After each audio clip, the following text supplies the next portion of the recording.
जय गुरु जी संगत जी। वीडियो को लाइक कीजिए, चैनल को सब्सक्राइब कीजिए और बेल आइकन को प्रेस कर दीजिए ताकि आपको लेटेस्ट वीडियो की जानकारी अच्छे से मिल सके। जय गुरु जी संगत जी।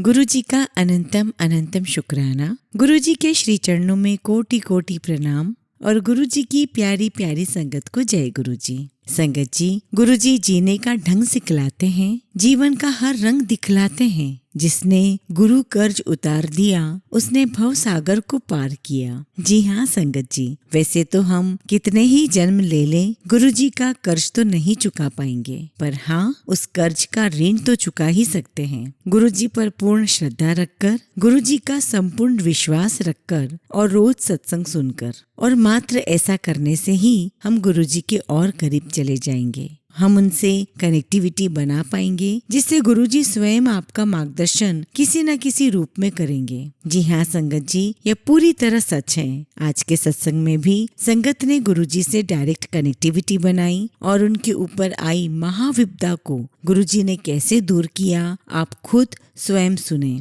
गुरुजी का आपके लिए क्या मैसेज है उसे समझें। संगत जी, सत्संग अंत तक जरूर सुनिएगा। ये सत्संग भी बहुत प्यारा है और बहुत खास है। आज का सत्संग हम ज्योति आंटी का सुनेंगे। तो चलिए संगत जी, सत्संग शुरू करते हैं। मैं 1995 से गुरुजी की भक्त थी और मुझे कई बार गुरुजी के दर्शन करने का सौभाग्य प्राप्त हुआ। मैं गुरुजी के साथ आध्यात्मिक दृष्टि से संबंध तब जोड़ पाई जब मेरी जिंदगी में संकट आया। मैं उस समय जर्मनी में अपने परिवार के साथ रह रही थी और गुरुजी अपने भौतिक शरीर का त्याग कर चुके थे और गुरुजी को अपना भौतिक शरीर का त्याग किए हुए 7 साल हो चुके थे।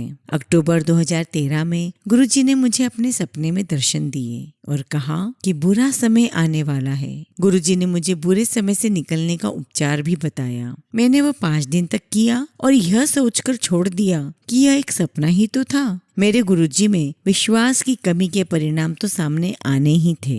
जून 2014 में मुझे एक अजीब सा सपना आया जो बिल्कुल सच लग रहा था। भविष्य में यह स्पष्ट हो गया कि यह एक भविष्यवाणी थी। मैं बहुत गहरी नींद में थी जब अचानक मेरे सीधे कान की तरफ किसी ने धीरे से पंजाबी में कहा, तेरी बहुत जल्दी मौत होने वाली है। मैंने अपनी लेफ्ट साइड की ओर देखा तो गुरुजी वहाँ काले चोले में खड़े थे। वह मेरी तरफ चुपचाप गंभीर मुद्रा में देख रहे थे। मैं डर कर उठ गई। मैंने अपनी माँ और भाभी जो गुरुजी के भक्त हैं, जो भारत में रहते हैं, उन्हें फोन किया। उन्होंने मुझे आश्वस्त किया कि गुरुजी की उपस्थिति ही इस बात का प्रतीक है कि कुछ भी बुरा नहीं होगा। मैं शांत हो गई और कुछ ही दिनों के बाद मैंने यह सपना अपने मन से निकाल दिया। 1 महीने बाद 17 जुलाई 2015 को मेरे राइट चेस्ट में एक छोटी सी पिंड जैसा बन गया था, एक गांठ जैसा बन गया। ऐसा लग रहा था कि ये अचानक एक ही रात में हुआ है। मैं गायनेकोलॉजिस्ट के पास गई जिसने अल्ट्रासाउंड करके बताया यह जो क्लोट है ये पानी की गांठ के समान है, परंतु इस गांठ के नीचे कुछ था जो साफ दिखाई नहीं दे रहा था। डॉक्टर ने मुझे मेमोग्राफी करवाने को बोला जिससे पता चला ये जो गांठ है उसके निचले हिस्से में कुछ नया विकास हो रहा है, कुछ नया बन रहा है। बायोप्सी के बाद मेरा शक विश्वास में बदल गया जब पता चला कि यह कैंसर है। डॉक्टर ने तत्काल ऑपरेशन करवाने की सलाह दी। यह सब जांच करने में 10 दिन लग गए। तब तक हमारी बेटी का समर वेकेशन शुरू हो गया था और हमने भारत जाने की फ्लाइट्स भी रिजर्व करवा ली थी। हमने जाने का निर्णय लिया। हमने अपने परिवार के साथ दिन बिताए और बड़े मंदिर जाकर गुरुजी को श्रद्धा सुमन अर्पित किए। फिर हम सब वापस आ गए। बड़े मंदिर में जाने के बाद मुझे आत्मविश्वास हो गया था कि सब कुछ ठीक हो जाएगा। सितंबर 2015 में मैं ऑपरेशन के लिए गई। जब गुरुजी भौतिक शरीर में थे, उनकी तब की एक लाल चोले में छोटा सा स्वरूप मेरे पास था जो मैं हमेशा अपने पास रखती थी। ऑपरेशन वाले दिन भी एनेस्थेसिया के बाद भी वह स्वरूप मेरे राइट हैंड में था। जब मैं ऑपरेशन थिएटर में जा रही थी तो मेरे हस्बैंड ने वह स्वरूप मेरे तकिए के नीचे रख दिया। मेरे हस्बैंड ने नर्स से भी कह दिया कि वह इस स्वरूप को वहीं रहने दे, परंतु ऑपरेशन थिएटर में मुझे ऑपरेशन टेबल पर ले जाया गया और वह स्वरूप बिस्तर पर ही रह गया। डॉक्टर्स ने क्लोट को हटा दिया और टाके लगाने ही वाले थे कि उसी वक्त अचानक मुझे होश आ गया। मुझे अभी भी याद है कि मैंने सर्जन्स को मास्क लगाए हुए अपने पास देखा था। हालांकि मुझे एनेस्थेसिया के कारण धुंधला नजर आ रहा था, परंतु मैं पूरे होश में थी। मैंने लेफ्ट हैंड उठाकर सर्जन से गुरुजी के स्वरूप के बारे में पूछा। डॉक्टर मुझे होश में देखकर सरप्राइज्ड रह गए। एक ने मेरे से पूछा, क्या आप जानती हैं कि आप कौन हैं? क्योंकि मैं केवल स्वरूप के बारे में ही सोच रही थी, मैंने थोड़ा सा चिढ़कर बोला, हाँ मैं जानती हूँ मैं कौन हूँ। अब आप बताओ कि स्वरूप कहाँ है? डॉक्टर्स और नर्सों ने जल्दी से स्वरूप ढूंढा और मुझे दिखाया। मैंने देखा कि वह गुरुजी का स्वरूप है। मैंने उस स्वरूप को मेरे तकिए के नीचे रखने को कहा। इसके बाद मैं बेहोश हो गई। मैं मुश्किल से 1 मिनट ही जागी होंगी। मुझे बाद में पता चला कि स्वरूप को तकिए के नीचे रखने के बाद ही डॉक्टर्स के मन में और जांच करने की जिज्ञासा पैदा हुई। उन्हें पता चला कि कैंसर के सेल्स कुछ लिम्फ नोड्स तक भी फैल चुके हैं। उन्होंने उसे भी निकाल दिया। ऐसा लगता है कि गुरुजी ने ही उनको प्रेरित किया कि वो और आगे जांच करे, नहीं तो ये कैंसर और फैल जाता। मुझे लगा था कि मेरा भयानक सपना समाप्त हो गया, क्योंकि डॉक्टर ने सारी जगह से कैंसर हटा दिया था।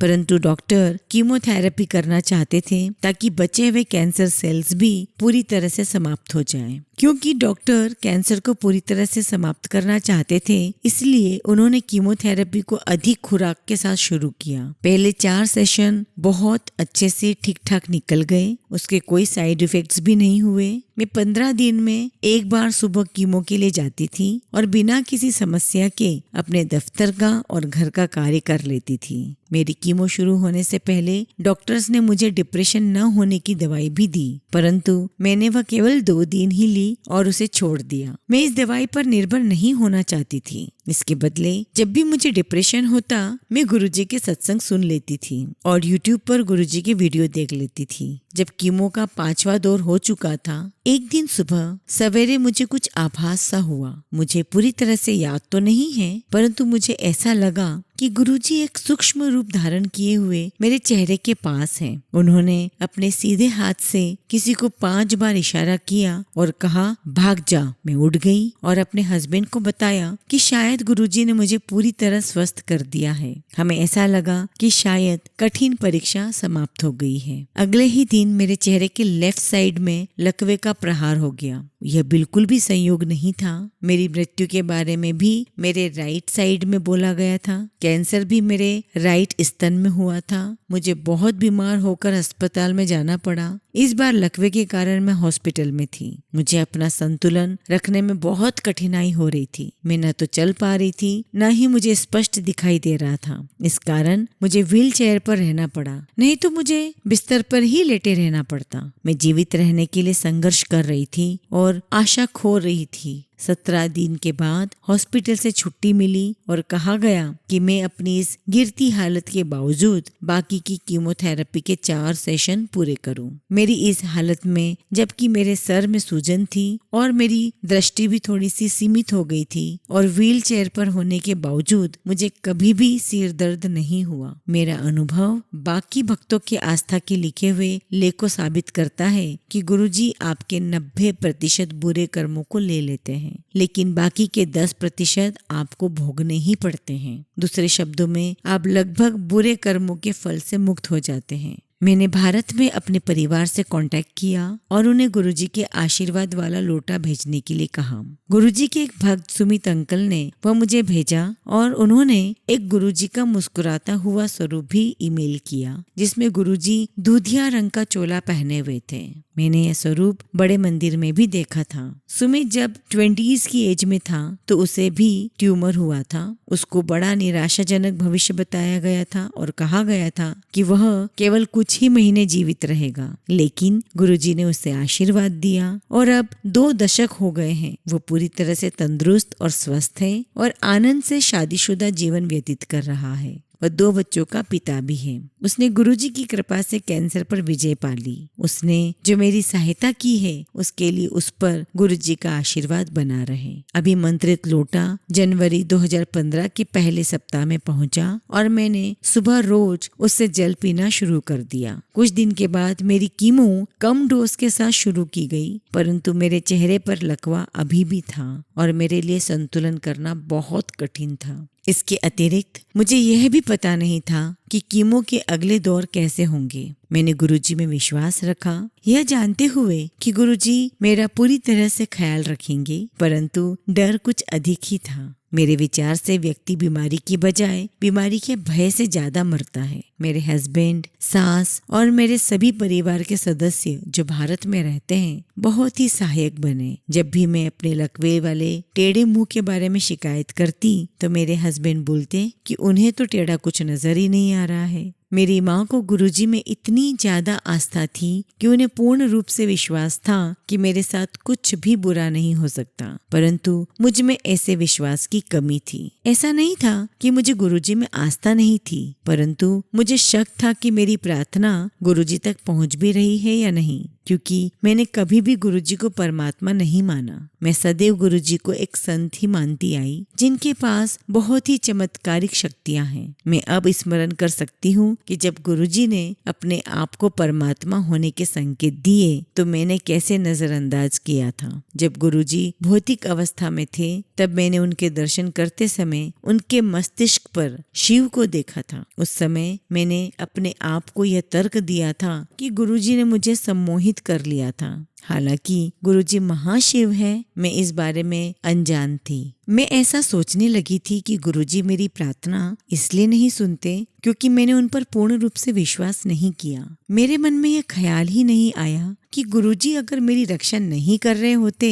तो यह सब कुछ नहीं होता। जैसे कि पानी की गांठ से कैंसर का पता चलना, ऑपरेशन थिएटर में गुरुजी के स्वरूप को ढूंढना और उसके बाद डॉक्टर्स का और गहराई से देखना और पता चलना कि कैंसर मेरे लिम्फ नोड्स तक फैल चुका है। गुरुजी बिना मुझे अवगत करा ही मेरी रक्षा कर रहे थे। एक दिन मैं गुरुजी के स्वरूप के सामने बुरी तरह से टूट गई और बहुत रोई। मैंने गुरुजी से प्रार्थना की कि गुरुजी मुझे संकेत दें कि वो मुझे सुन रहे हैं। मुझे केवल एक ही संकेत चाहिए था, केवल एक। अगले ही दिन सुबह 5 बजे के करीब मैं उठ गई और मैं रोज की तरह से चिंतित और डरी हुई थी। तभी अचानक मेरे अपने कमरे में दूधिया रंग की तितली, जिसके बॉर्डर का रंग गोल्डन था, नजर आई। यह बिल्कुल उसी रंग की थी जिस रंग का चोला गुरुजी ने मेरे कमरे में लगे स्वरूप में पहन रखा था। तितली के अंदर आने का तो कोई सवाल ही पैदा नहीं होना था, क्योंकि जर्मनी में सर्दियों में पारा 0 से नीचे चला जाता है और बहुत ठंड होने के कारण कमरे खिड़कियां बंद होते हैं। क्या तितली वहां पर केवल मेरे लिए प्रकट हुई थी? मैं बिस्तर में लेटे हुए तितली को एकटक देखती रही। मैं भयभीत और हैरान थी और मुझे आश्चर्य हो रहा था कि तितली के वहां नजर आने का अर्थ क्या है। तितली ने मेरे सर के 2 चक्कर काटे और मेरे चेहरे के लकवे वाली तरफ को छुआ। मैंने उसकी आवाज फर्श की ओर जाते हुए सुनी। मैंने जल्दी से कमरे में प्रकाश किया, लाइट जलाई, परंतु वहां कुछ नहीं था। बीते समय की याद करने पर मुझे विश्वास हो गया कि वो आवाज इस बात की प्रतीक थी कि मैं सपना नहीं देख रही थी और ये सब कुछ वास्तव में हो रहा था। उस समय मुझे एहसास हो गया कि गुरुजी मुझे पुनः आश्वस्त कर रहे हैं कि सब कुछ ठीक हो जाएगा। उसके बाद मेरा आत्मविश्वास और बढ़ गया, क्योंकि अब मेरा मृत्यु का भय कम हो गया था। तितली के दर्शन मुझे 11 फरवरी 2014 को हुए थे। 2 सप्ताह के बाद 25 फरवरी को जब मैं लोटे में पानी डाल रही थी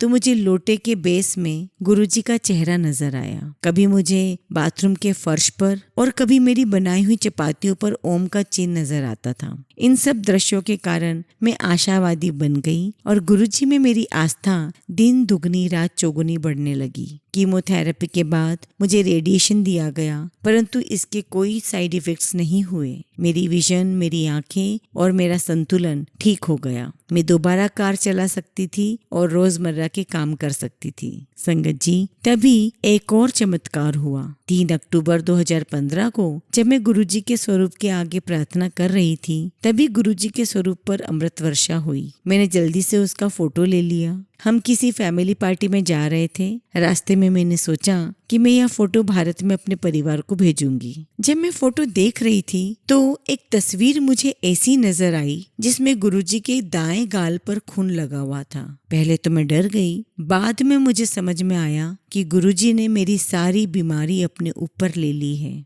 और सच में ऐसा ही था। मेरे चेहरे में सुधार आने लगा और आज बहुत बहुत कम टेढ़ापन है। मुझे पूरा विश्वास है कि मेरा चेहरा बिल्कुल सामान्य हो जाएगा।